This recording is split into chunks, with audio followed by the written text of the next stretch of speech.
Hello friends, I hope you all are doing well, and this video is in the continuation of the videos on theories of failure, and this is video number 5 and this is the last video.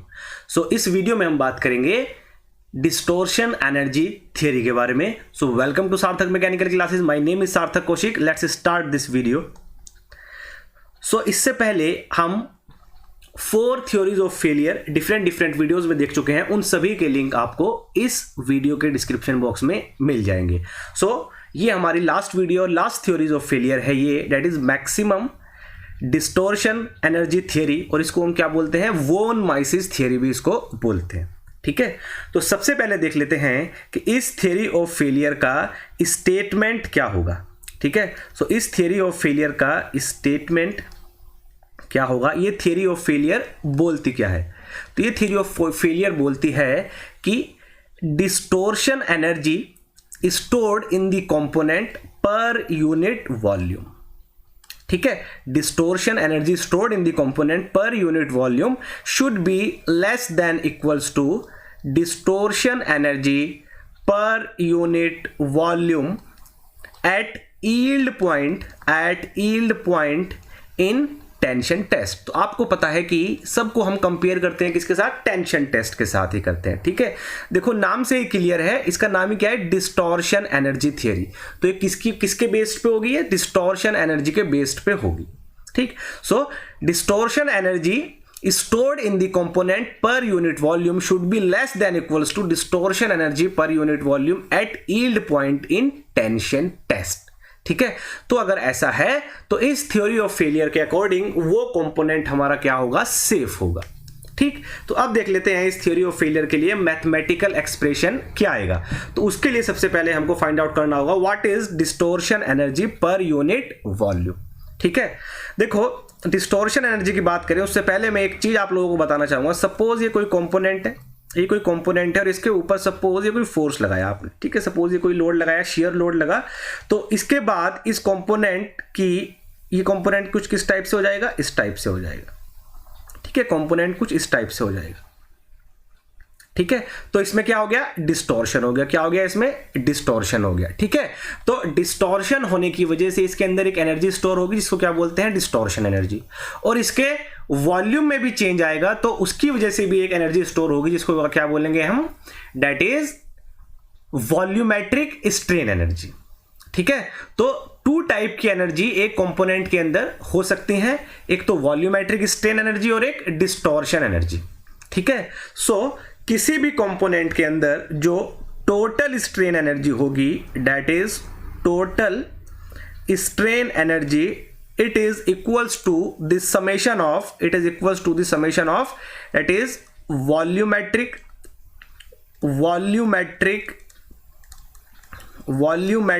strain energy plus distortion energy. ठीक है, तो किसी भी component में 2 types की energy हो सकती हैं. मैं ये नहीं कह रहा हूं कि हर बार ही होंगी, मैं कह रहा हूं ये हो सकती हैं. अगर सपोज डिस्टॉर्शन नहीं हो रहा है उस कंपोनेंट में तो फिर डिस्टॉर्शन वाली नहीं हो जाएगी, ये पार्ट 0 हो जाएगा, सिंपल. फिर टोटल स्ट्रेन एनर्जी किसके इक्वल होगी, वॉल्यूमेट्रिक स्ट्रेन एनर्जी के इक्वल होगी. ठीक है, बट ये दोनों हो सकती हैं. ठीक, और अगर मैं इनको वॉल्यूम से डिवाइड कर दूं, that means total strain energy per unit volume should be equals to volumetric strain energy per unit volume plus distortion energy per unit volume. तो ये आएगी हमारे पास equation. So total strain energy per unit volume कैसे हम find out करते हैं, देखो ये बात हम प्रीवियस वीडियो में, दैट इज वीडियो नंबर 4 में कर चुके हैं पहले से बहुत डिटेल में. अगर वो आपने नहीं देखा है तो पहले आप वीडियो नंबर 4 को देख लेना अच्छी तरह. ठीक है, उसका लिंक आपको डिस्क्रिप्शन में मिल जाएगा. तो वहां पे हमने देखा था कि total strain energy per unit volume.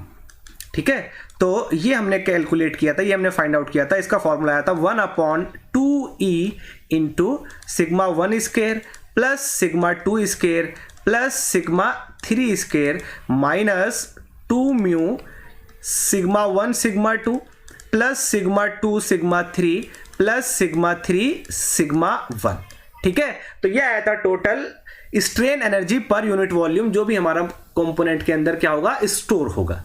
ठीक, अब बात करते हैं volumetric strain energy per unit volume. ठीक है, so volumetric strain energy per unit volume देखो कैसे कैलकुलेट करते हैं। It is equals to average stress into volumetric strain.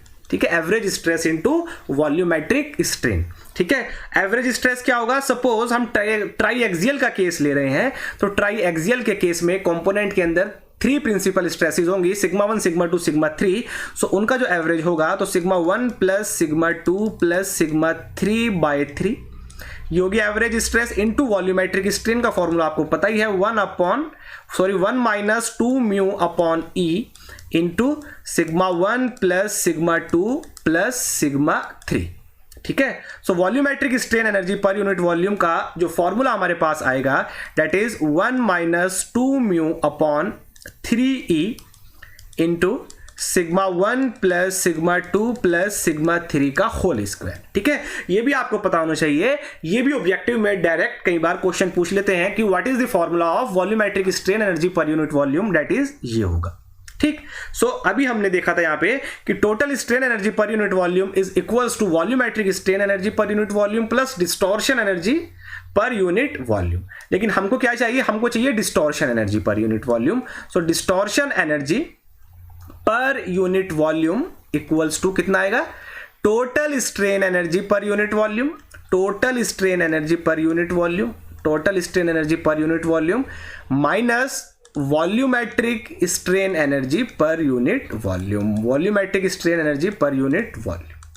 ठीक है, तो ये हम देख चुके हैं इसका फॉर्मूला क्या है, ये देख चुके हैं इसका फॉर्मूला क्या है। और जब इन दोनों को मैं यहां पे सब्स्टिट्यूट करूंगा तो मेरे पास जो फाइनल इक्वेशन आएगी, मैं डायरेक्ट यहां पे लिख रहा हूं, आप दोनों इक्वेशन को सब्स्टिट्यूट करके यहां पे चेक कर लेना। जो डिराइव करके आएगा 2 लाइन में डेरिवेशन हो जाएगा और ये आएगा हमारा 1 plus mu upon 6e into sigma 1 minus sigma 2 का square plus sigma 2 minus sigma 3 का square plus sigma 3 minus sigma 1 का होल स्क्वायर। ठीक है, तो ये आएगा हमारे पास टोटल डिस्टॉर्शन एनर्जी, जो distortion energy per unit volume जो भी कंपोनेंट के अंदर होगी। ठीक है, लेकिन इसकी स्टेटमेंट क्या है? देखो स्टेटमेंट है that is distortion energy per unit volume should be less than equals to distortion energy per unit volume at yield point in tension test। तो ये distortion energy per unit volume at yield point in tension test ये क्या होगा? अब ये देख लेते हैं। देखो ये हम कैसे कैलकुलेट करते हैं आपको पता है। इसको हम कैलकुलेट करते हैं कंपेयर करके किसके साथ? दैट इज टेंशन टेस्ट करते हैं हम यूनी एक्सियल डायरेक्शन में। ठीक है, तो यूनी एक्सियल डायरेक्शन में हम स्ट्रेस अप्लाई करेंगे कंपोनेंट के ऊपर। कितना स्ट्रेस अप्लाई करेंगे? SYT, that is yield strength के इक्वल। ठीक है, तो यूनी एक्सियल का केस होगा तो इस केस में सिग्मा 1 किसके इक्वल होगा? सिग्मा 1 इक्वल होगा SYT के, and sigma 2 equals to sigma 3 equals to 0। ये दोनों 0 होंगे क्योंकि यूनी एक्सियल का केस है। तो सिग्मा 1, सिग्मा 2 और सिग्मा 3 की वैल्यू जब मैं यहां पे पुट करूंगा ये वाली, तो मेरे को यहां पे मिलेगा distortion energy per unit volume at yield point in tension test. This is equals to 1 plus mu upon 6e into sigma 1 की जगह क्या होगा? SYT का स्क्वायर, सिग्मा 2 0, सिग्मा 3 0, ये वाला पार्ट पूरा 0 हो जाएगा। यहाँ पे सिग्मा 3 0 यहाँ पे बचेगा प्लस माइनस SYT स्क्वायर। ठीक है, और ये आएगा हमारे पास 1 plus mu upon 3e into SYT का स्क्वायर। तो distortion energy per unit volume at yield point in tension test की वैल्यू कितनी आई? This much, 1 plus mu upon 3e into SYT का होल स्क्वायर। तो क्या इक्वेशन बनेगी इस थियरीज ऑफ फेलियर की? इक्वेशन आएगी 1 plus mu upon 6e into sigma 1 minus sigma 2 square plus sigma 2 minus sigma 3 square plus sigma 3 minus sigma 1 square. This should be less than equals to 1 plus mu upon 3e into SYT square. ठीक है, तो इससे हम cancel करेंगे ये पूरा, तो यहाँ पे क्या बचेगा, यहाँ पे बचेगा नीचे 2, और ये फाइनल इक्वेशन जो आएगी सिग्मा 1 माइनस सिग्मा 2 का whole square plus sigma 2 minus sigma 3 का whole square plus sigma 3 minus sigma 1 का whole square should be less than equals to twice ये वाला 2 वहाँ पे चला जाएगा इनटू एस वाई टी। अगर फैक्टर ऑफ सेफ्टी भी लेंगे तो फैक्टर ऑफ सेफ्टी लेंगे अपॉन एन का स्क्वायर। तो ये आएगी इक्वेशन वॉन माइसिस थ्योरी के लिए जो हम यूज करेंगे कंपोनेंट को डिजाइन करने के लिए। ठीक है, ये किसके केस में है, ट्राई एक्सियल के केस में। अगर मैं बात करता हूं बाई एक्सियल की, बाई एक्सियल, तो बाई एक्सियल के केस में क्या होगा, डेट इज सिग्मा 3 क्या हो जाएगा, 0 हो जाएगा सिंपल, और सिग्मा 3 0 हो जाएगा। तो यहां पे क्या आएगा, sigma 1 minus sigma 2 square plus sigma 2 square plus minus sigma 1 square less than equals to 2 into S Y T upon N का होल स्क्वायर। ठीक है, और यहां से इसको मैं सॉल्व करूंगा बस एक लाइन में, तो ये आएगा सिग्मा 1 माइनस सिग्मा 2 का होल स्क्वायर, इसको मैं अगर ओपन करूंगा तो क्या आएगा यहां से sigma 1 square plus sigma 2 square minus sigma 1 sigma 2 plus sigma 2 square plus sigma 1 square less than equals to 2 S Y T upon N का होल स्क्वायर। ठीक है, सो यहां से देखो sigma 1 plus sigma 1 square 2 sigma 1 square, sigma 2 plus sigma 2 square 2 sigma 2 square. ठीक है, ये आएगा हमारे पास, दैट इज सो ये आएगा 2 sigma 1 square plus 2 sigma 2 square minus sigma 1, sorry यहाँ पे भी 2 आएगा, यहाँ पे भी 2 आएगा, जब इसको ओपन करेंगे 2 सिग्मा 1 सिग्मा 2। सो यहाँ से हम क्या कर सकते हैं, तो सिंपल यहाँ से मैं 2 कॉमन ले लूँगा, 2 कॉमन ले लेंगे तो एक ही लाइन में इसको कर देंगे, नहीं तो एक लाइन और एक्स्ट्रा, यहाँ पे कोई नीड नहीं है।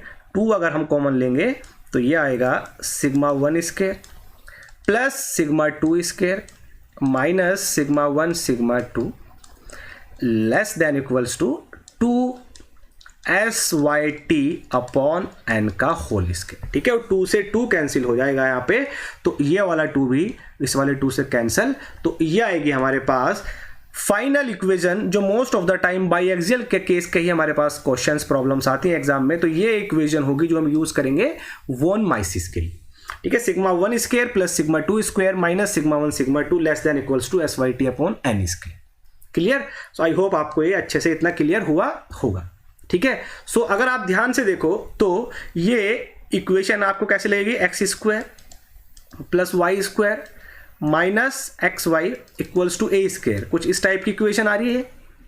ठीक है, और ये किसकी इक्वेशन है, किसको रिप्रेजेंट करता है, ये भी एक इलिप्स को रिप्रेजेंट करता है। तो दैट मीन्स इसका जो सेफ रीजन आएगा, उस सेफ रीजन की जो सेफ रीजन कैसा आएगा, एक इलिप्स की शेप में आएगा। ठीक है, तो सेफ रीजन कैसा आएगा, इलिप्स आएगा इसके लिए भी। ठीक है, जो हमने प्रीवियस किया था that is total strain energy theory का, उस केस में भी हमारा इलिप्स आया था, और यहां पे वॉन माइसिस के केस में भी हमारा ये इलिप्स ही बनेगा, सेफ रीजन इसका। क्लियर, तो अब बात करते हैं कि एक और क्वेश्चन एग्जाम में पूछा जाता है कि that is S Y S और एस वाई टी में क्या रिलेशन है, दैट मीन्स टोर्जन टेस्ट का क्या रिजल्ट आएगा इसके लिए, टोर्जन टेस्ट। ठीक है, तो टोर्जन टेस्ट के केस में क्या करते हैं आप जानते हो अच्छे से। ठीक है, तो ये कोई शाफ्ट हम कंसीडर करेंगे यहाँ पे। ठीक, इस शाफ्ट में हम सब्जेक्ट करेंगे टॉर्क के साथ, दैट इज ये केस होगा किसका, प्योर टोर्जन का केस होगा, pure torsion. And pure torsion के केस में आपको पता है sigma 1 equals to minus sigma 2 equals to tau, ये होंगे सेम। ठीक है, तो इनकी वैल्यूज अगर मैं सब्स्टिट्यूट करता हूं इस इक्वेशन में, इस थियरीज ऑफ फेलियर का जो इक्वेशन आया था, तो सिग्मा 1 की जगह टाउ पुट करूंगा, सिग्मा 2 की जगह माइनस टाउ पुट करूंगा यहाँ पे, और ये क्या निकल के आएगा देखो, that is tau square plus tau square minus tau into minus tau less than equals to S Y T upon N का होल स्क्वायर। ठीक है, ये आएगा। और अगर फैक्टर ऑफ सेफ्टी को अगर मैं यहां से अभी नेग्लेक्ट करता हूं, हटाता हूं, तो क्या आएगा देखो, यहां से मेरे पास 3 tau square less than equals to SYT square, that is tau square equals to SYT upon 3, this much. And यहां से मैं बोल सकता हूं टाउ की जगह अगर मैं पुट करता हूं yield strength SYS, yield strength in shear, it is equals to SYT by √3। ठीक है, ये रिलेशन आएगा SYS एंड SYT में वोन माइसिस थियरी के लिए। ठीक है, ये रिलेशन आएगा SY और SYT में वोन माइसिस थियरी के लिए। ठीक, और उसके बाद यहाँ पे इसको अगर हम ड्रॉ करते हैं सेफ रीजन, ये इधर अगर x एक्सिस पे सिग्मा 1 और y एक्सिस पे हम क्या कंसीडर करेंगे, सिग्मा 2 कंसीडर करेंगे, तो यहाँ पे ये कुछ ये इलिप्स आपको दिखाई देगा इस टाइप से इसके लिए। ठीक है, तो ये जो पूरा रीजन होगा this is this safe region, ये पूरा सेफ रीजन होगा किसके लिए, हमारा वोन माइसिस थियरी के लिए। इसकी शेप कैसी होगी, एक इलिप्स की शेप होगी, इसकी भी कैसी होगी, इलिप्स की। ठीक, सो आई होप आपको ये अच्छे से क्लियर हुआ होगा और सारी थ्योरी ऑफ फेलियर जो हमने करी है यहाँ पे अच्छे से क्लियर हुई होगी। ठीक है, देखो थ्योरी ऑफ फेलियर तो यहाँ पे हम क्लियर कर चुके हैं, 5 थ्योरीज ऑफ फेलियर है, सबके लिए अलग अलग मैं वीडियो लेकर आया हूँ 5 के लिए, तो वो आप 1 बाय 1 देख सकते हो, आपको पूरा डिटेल में उससे क्लियरिटी आ जाएगी।